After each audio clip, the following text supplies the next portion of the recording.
Assalamualaikum. Seperti biasa, sebelum kalian melihat video ini, jangan lupa berikan komentar di bawah, tekan tombol like jika kalian suka, serta tekan tombol subscribe dan aktifkan belnya agar kalian mendapat informasi terbaru dari kita. Assalamualaikum warahmatullahi wabarakatuh.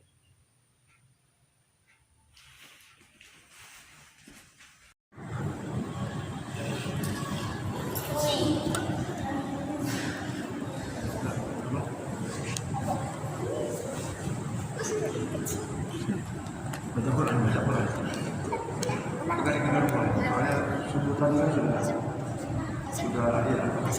sehatnya sudah. Assalamualaikum warahmatullahi wabarakatuh. Alhamdulillah wassalatu wassalamu ala Rasulillah Sayyidina Muhammad wala quwwata illa billah. Amma ba'du. Hadirin Allah kaum muslimin muslimat khusus jamaah salat maghrib istighfar salam.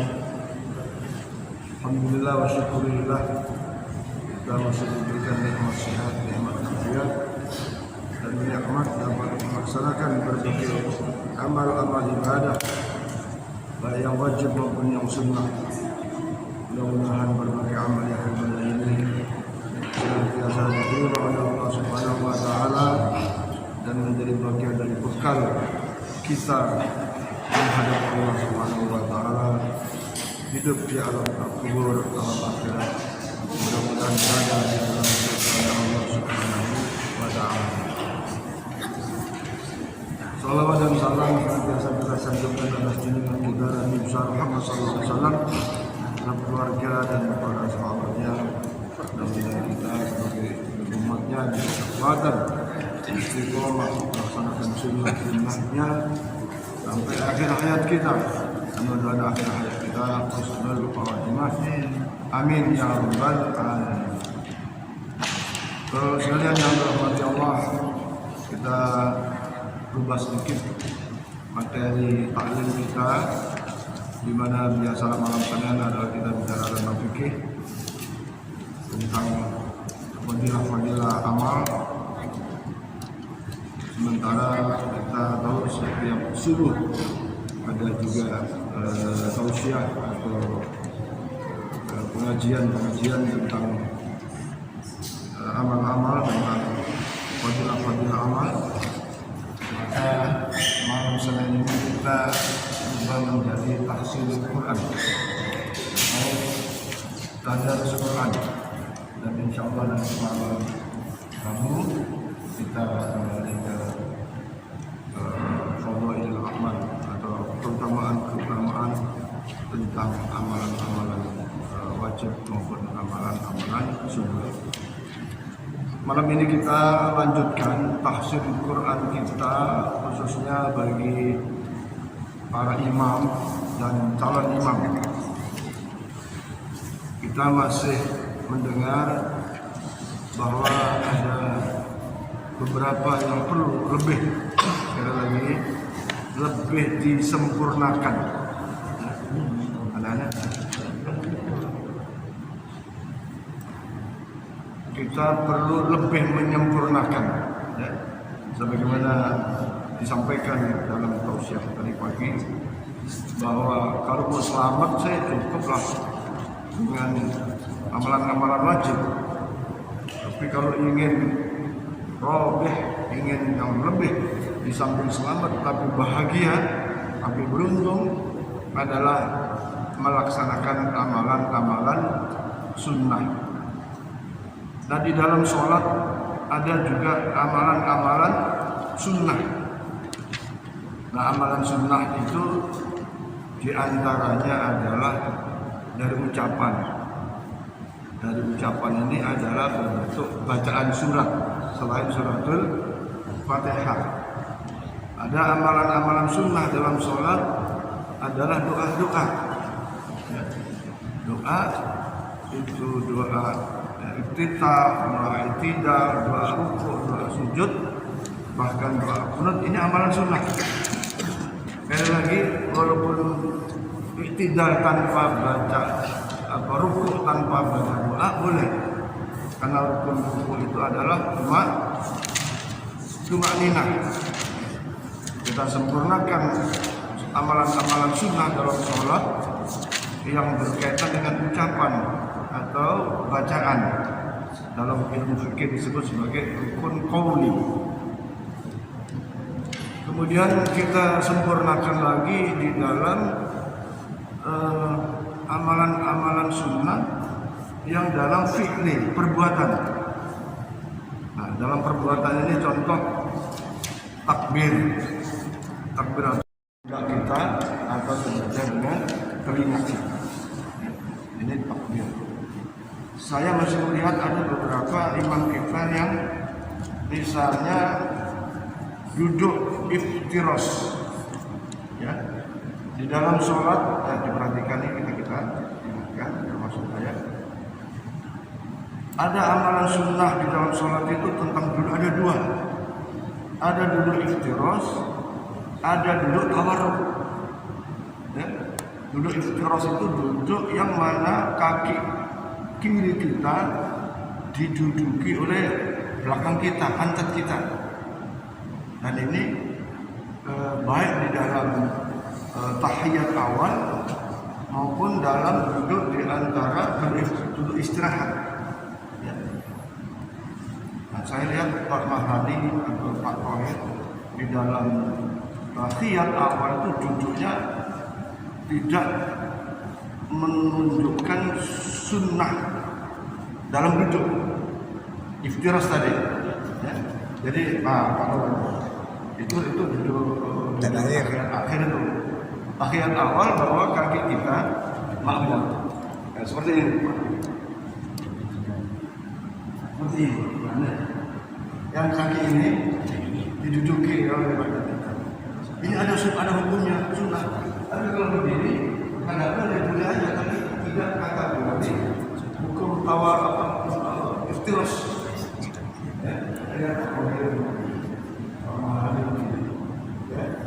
Kita sempurnakan dengan pola-pola yang berdasarkan pendapat umum dari duduk, kesunahan duduk tadi. Sakit kali kakinya kalau gitu. Belum biasa aja, dibiasakan, ya. Tapi kalau sakit lain saja. Karena saya sendiri merasakan kalau yang begitu sakit. Nah, kalau pas sedang sakit udah nggak usah jadi imam dulu. Nanti itu aja, ya. Jadi Tanya dulu sakit. kalau kemudian ya sama tahiyat akhir posisi kayak tadi itu ditumpuk itu ya sholatnya sah, tapi nggak mendapatkan kesunahan dalam duduk iftiros. Nah, kita ini kan nyari profil keberuntungan yang lebih. Sholat jamaah sudah untung, jadi imam juga punya kelebihan. Tapi ayo kita sempurnakan dengan kesempurnaan tadi itu, dengan kesunahan tadi. Ya. Nah, sekali lagi duduk ditumpuk ya boleh aja. Tapi ada kesunahan dalam hal ini duduk dengan disebut sebagai duduk iftiros. Nah, iftiros ya Pak Madani, Tohir, yang lain sudah standar. Pak Eko, Pak Sufi belajar juga kan, lagi walaupun sudah termasuk tahiyat akhir rata-rata sama ya. Kita melakukan tawarruk seperti yang tadi Pak Sutomo contohkan, atau memang sudah biasa kita laksanakan. Ya. Itu dalam sisi fi'liyah gerakan. Ada dalam gerakan yang mempunyai kelebihan itu adalah pada saat kita setelah tahiyat awal kita bangun dari tahiyat Allahu Akbar ini dihukumi sunnah hayat kalau kita angkat tangan. Saya dari tahiyat Allahu Akbar itu pada saat kalau sholat zuhur rakaat ketiga, sholat asar, sholat maghrib setelah duduk itu sangat atau mendapatkan hukum sunat hayat kalau kita angkat tangan. Ya, sekali lagi tidak pun tidak apa-apa. Ya, sekali lagi tidak pun tidak apa-apa. Saya ada yang tidak apa-apa. Tapi kita kan mencari lebih, mencari lebih kan. Sekali lagi kita tidak membedakan sah tidak sah, tapi kita cari yang lebih. Sekali lagi, misalnya harus tahiyat awal kan, Allahu Akbar, angkat tangan, lalu kita harus tetap seperti ini. Ini punya nilai lebih dibanding yang bangun langsung begini aja. Dari sini kan Allahu Akbar, nggak apa.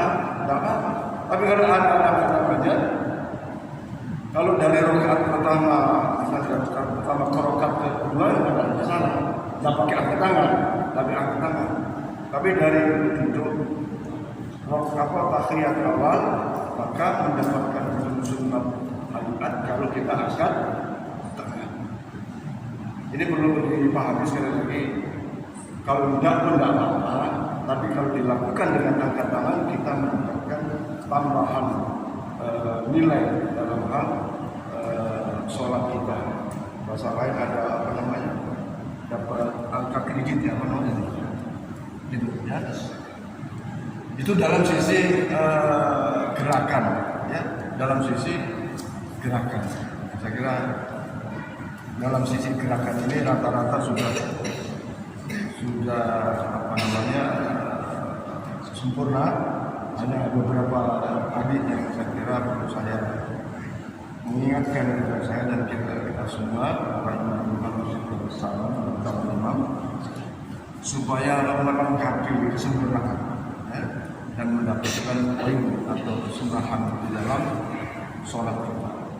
Sudahlah tadi itu tahiyat awal itu sunnah, tapi kalau bangunnya juga pakai takbir maka dapat kesunahan lagi. Sama dengan bahwa baca doa itu sunnah, ya, nggak baca pun nggak sah sholatnya, tetapi sangat disayangkan kalau tidak baca. Sehingga sering kita katakan kalau meninggalkan sunnah itu sesungguhnya satu kerugian, ya kan? Di dalam sholat. Kemudian di dalam hal ucapan, ya, dalam hal ucapan saya masih melihat mungkin belum dibiasakan tentang amin. Waladhdallin, amin. Imam kayak tadi, jamaah sudah amin, imamnya baru amin. Tidak pas ya. Ini bukan soal sah tidak sah ya, tetap sah. Tapi nilainya jadi istilahnya tidak punya nilai plus gitu. Maka ingat khususnya Pak Mahani, Pak Tohid, yang lain sepertinya sudah terbiasa. Sebenarnya biasa aja. Waladhdallin, amin. Jadi aminnya imam ini harus dinyanyikan. Seperti lagu yang lalu kita sudah bahas. Karena siapa yang dapat membangun kebersamaan antara aminnya imam dengan aminnya makmum, malaikat mendoakan kepada Allah supaya diijabah hajat-hajatnya, diijabah doa-doa. Ada cuma amin aja. Jadi sekali lagi, waladhdallin, amin. Ukur sendiri jedanya, jangan malah diwasal. Waladhdallin, amin. Itu seakan-akan menjadi rangkaian satu ayat. Bagaimanapun harus ada kayak saktah gitu ya. Kalau kita juga ada saktah, ada berhenti sejenak. Waladhdallin, amin. Nah, makmum ancang-ancang. Seperti yang kita rasakan sering, misalnya maaf ya, sholat subuh dulu, rasanya itu kalau bareng kita ada suasana batin yang lebih, ya kan? itu begitu rasa batin aja ada beda dibanding misalnya amin yang nggak bareng antara imam dan makmum. Dan sang imam ini harus memahami psikologi dari jamaah dalam persoalan jejak tadi. Kemudian hal lain yang berkaitan dengan ucapan tentang salam, ya, salam ini kan salam yang pertama itu wajib. Assalamualaikum warahmatullahi wabarakatuh. Ada yang assalamualaikum warahmatullahi wabarakatuh dalam salam. Jadi umumnya kebanyakan hanya assalamualaikum warahmatullahi. Nah, jeda. Nah, kemudian yang kedua, salam yang kedua itu hukumnya sunnah. Salam yang kedua hukumnya sunnah. Oleh maka itu jangan nggak salam aja gitu. Jangan mentang-mentang sunnah. Assalamualaikum warahmatullahi. Terus dia yang kiri tak pakai salam lagi. Ada. Dan saya pernah menjadi makmum seperti itu imamnya. Salam pertama wajib dan nyaring, salam kedua nggak ada. Jamaah jadi tengok-tengok. Akhirnya secara serentak jamaah assalamualaikum warahmatullahi. Sekali lagi ini sunnah. Salam yang kedua itu sunnah. Sungguh pun sunnah. Maka ya jangan tak dilakukan. Rugi. Cuma bilang assalamualaikum warahmatullahi wabarakatuh dapat pahala kan luar biasa. Dan apalagi kelaziman dari jamaah sholat berjamaah itu semua kebanyakan itu salamnya dua kali. Kalau kita imam dibagi salam tentu saja harus 2 kali. Karena kalau tidak cuma 1 kali nanti makmum tanda tanya kenapa Pak kalau imamnya salamnya 1 kali nanti jadi pertanyaan tuh, ya kan, menimbulkan kegaduhan. Kalau sampai makmum nggak paham terus tidak sah tuh, akhirnya makmumnya kan ragu gitu, jangan-jangan sholat sendiri lagi. Jadi kita di masjid ini kita usahakan ada satu standar operasional dengan standar, jadi semua kayak gitu, jadi itu enak. Nah, tentang jeda antara salam pertama dengan salam yang kedua ini masing-masing punya punya ajaran yang ada doanya, ada yang tidak, gitu ya. Makmum saya kira seperti Pak Kohir ini kan ada jeda di situ, karena beliau dapat kemarahan dari gurunya, ada bacaan doa. Ini sah-sah saja, memang jangan kelamaan. Jadi makmumnya menunggu kelamaan, ya nanti sekali lagi jangan menimbulkan kegaduhan. Tapi bagi jamaah yang sudah tahu, seperti saya, kita sudah tahu, kalau saya masih sama keduanya agak lama tuh, ngajam udah sepasta detik lah ya. Tapi intinya, ya Pak harus salam yang kedua. Pak Marani kadang salam kedengaran yang kedua, kadang yang kedua tidak. Jadi ayo kita standarkan di dalam standar dalam arti memenuhi kaidah ya, bukan standar dalam arti. Jadi pokoknya mengambil kesunahan. Jadi tentang salam seperti itu, salam pertama wajib, salam kedua sunnah, sungguh pun sunnah, maka di sebelum salamnya juga harus diucapkan salam kedua dan nyaring juga.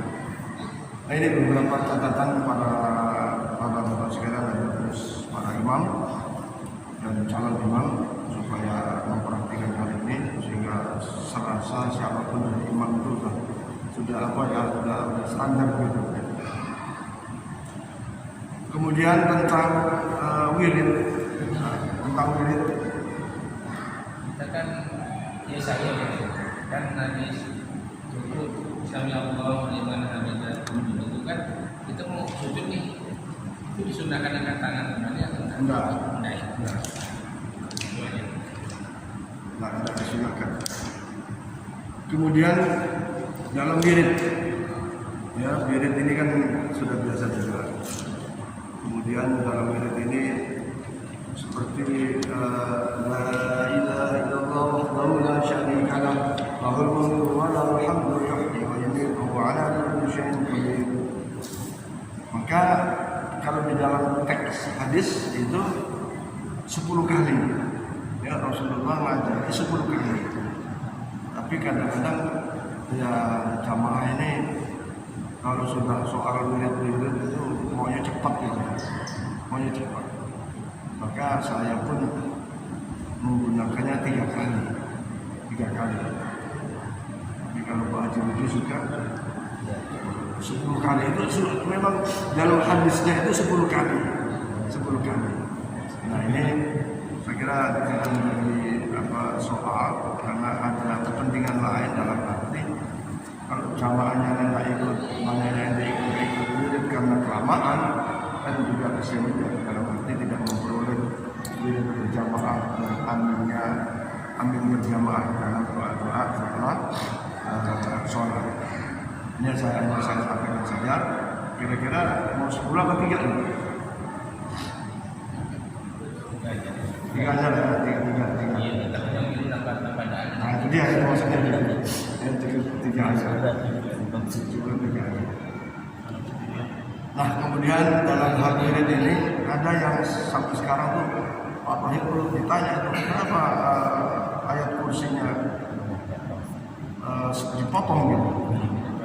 Nah, jadi coba dilihat lagi. Allahu la ilaha illa huwar rahmanur rahim. Ya, saya ulang.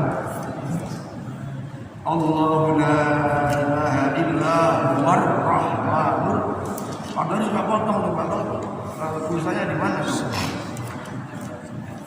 Wa ilahukum ilahu la ilaha illa huwar rahmanur rahim. Ya kan? Jangan dipotong Pak Ayu. Karena nanti gini, kalau nanti ngimami di tempat lain, ya kan? Supaya kita sempurna. Apalagi itu Quran itu, ya itu dalam surat Al-Baqarah itu gitu, jangan dipotong, ya. Jangan dipotong. Tapi yang lain sih jangan dipotong ya. Nah ada yang beda dari sini adalah ada yang Fatihah, ada yang langsung ayat kursi. Saya kira itu sesuatu tidak ada masalah ya. Kalau saya langsung boleh, Fatihah disebut ayat kursi pun tidak ada masalah. Yang kedua Pak Bayu juga suka potong. Allahumma ya Ghani ya Hamid. Ya, Allahumma ya apa namanya? Doa itu doa. Ya, Doa itu bahasa itu. Bukan doa tadi juga dibaca. Memang ada doa ya, doa Allahumma ya Ghani ya Hamid ya Mujib ya Rahim aghnina bihalalika haramik wa bi ta'atika amma asyadik. Atau Allahumma aghnina bihalalika an haramika. Ini Pak Doan. Tapi kalau ada imam di sini saya sampaikan supaya yang utuh gitu, yang utuh. Yang utuh. Saya kira itu catatan dari saya tentang imam-imam dan imam supaya bisa memperhatikan dan tentang bacaan, tentang kelupaan itu manusia itu hanya kita. Baik, bapak-bapak sekalian, itulah yang kita bicarakan di dalam kesempurnaan mengambil imam. Sekarang kita tes, kita vaksin bacaan surat di dalam sholat. Untuk itu kembali dimulai dari sebelah sini. Sugi membaca surat apa? Pak Kafir, silakan.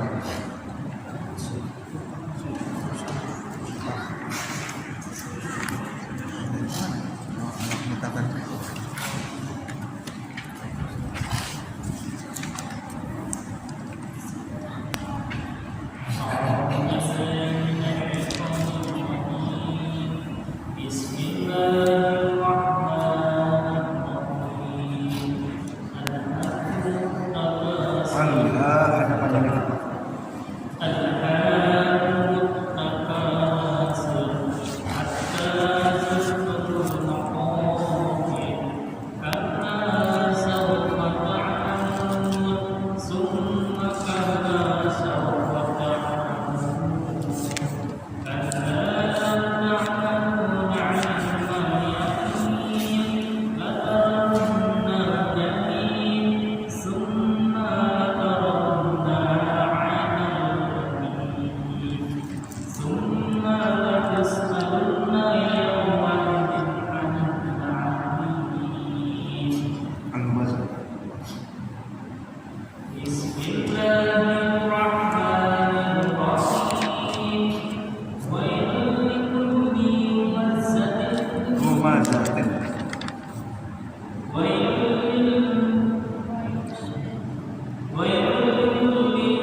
itu kan ya.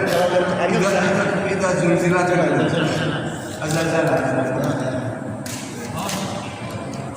Ya tentu saja ini pemahaman dari sumber yang lainnya.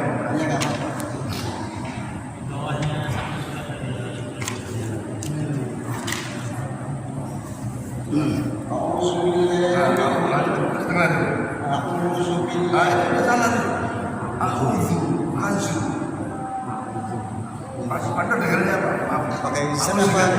Pakai izin. Pakai izin apa izin?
Imam itu tidak ada zar.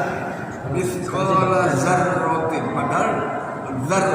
Sekali lagi, setiap kita punya kelebihan juga punya kelemahan, dan membetulkan ini menurut guru yang saya maaf, menurut guru saya itu diulang. Mithqala dzarratin. Bagaimana Pak Tohir itu ghairu kan? Walau ajrun ghairu, tapi kan awalnya kan baca ghairu nanti itu bahkan dianjurkan udah nggak usah baca itu dulu, baca yang lain dulu baru. Ya saya kira ini sekali lagi kesempurnaan kita, insya Allah menjadi apa ya, merasa kok ditegur kan ingat akhirnya semua. Allah akan sahab al-Fatihah.